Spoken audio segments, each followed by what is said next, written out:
ஈஸியான rose milk சர்பத் எப்படி செய்யறதுன்னு வாங்க பார்க்கலாம். இதில் 2 முக்கியமான சீக்ரெட் பொருள் போட்டிருக்கு. அதை கடைசியாக சொல்கிறேன். எப்படிப்பட்ட வெயிலுக்கும் இந்த ரோஸ் மில்க் சர்பத் போட்டிங்கன்னா உடம்பு குளிர்ச்சி ஆயிரும். இதுக்கு ஒரு கப்பில் பால் நல்லா காய்ச்சி ஆற எடுத்து வச்சுக்கோங்க. இது ரோஸ் மில்க் எசன்ஸ் எல்லா ஷாப்லேயும் கிடைக்கும். இந்த ரோஸ் மில்க் எசன்ஸை வாங்கி வச்சுக்கோங்க. இப்போ ஒரு கிளாஸ் டம்ளரில் எடுத்து வச்சுக்கலாம்.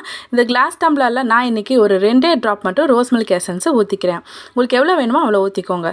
இப்போ காய்ச்சி ஆற வச்ச பால் வந்து நான் 2 டம்ளர் பால் ஊற்றிக்கிறேன். உங்களுக்கு எக்ஸ்ட்ரா வேணும்னா கொஞ்சம் தண்ணி ஆட் பண்ணிக்கோங்க. அவ்வளோதான். இதோட சேர்த்து நம்ம இப்போ சர்க்கரை போட போகிறோம்.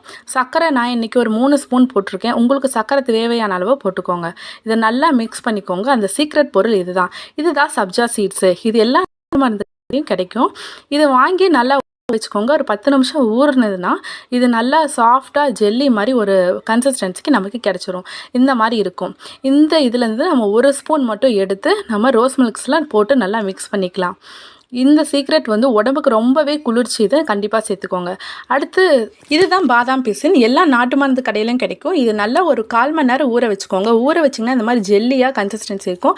இதை நம்ம 1 ஸ்பூன் எடுத்து அப்படியே ரோஸ் மில்க் ஷேக்கில் போட்டு நல்லா மிக்ஸ் பண்ணிக்கோங்க. இது வந்து இப்போ மிக்ஸ் பண்ண இந்த ரோஸ் மில்க் ஷேக்கை நம்ம ஃப்ரிட்ஜில் ஒரு 10 நிமிஷம் வச்சு எடுத்தோம்னா அவ்வளோதான், நமக்கு சூப்பரான சில்லுன்னு ரோஸ் மில்க் ஷேக் ரெடி ஆயிடும். இந்த ரோஸ் மில்க் பிடிச்சிருந்தது அப்படின்னா மறக்காமல் சப்ஸ்கிரைப் பண்ணுங்கள். இதே மாதிரி செஞ்சு பாருங்கள். உங்கள் ஃப்ரெண்ட்ஸ் அண்ட் ஃபேமிலிக்கு ஷேர் பண்ணுங்கள். மறக்காமல் ரோஸ் மில்க் செஞ்சுட்டு எப்படி இருக்குன்னு கமெண்ட் பண்ணுங்கள். சப்ஸ்கிரைப் பண்ணிக்கோங்க.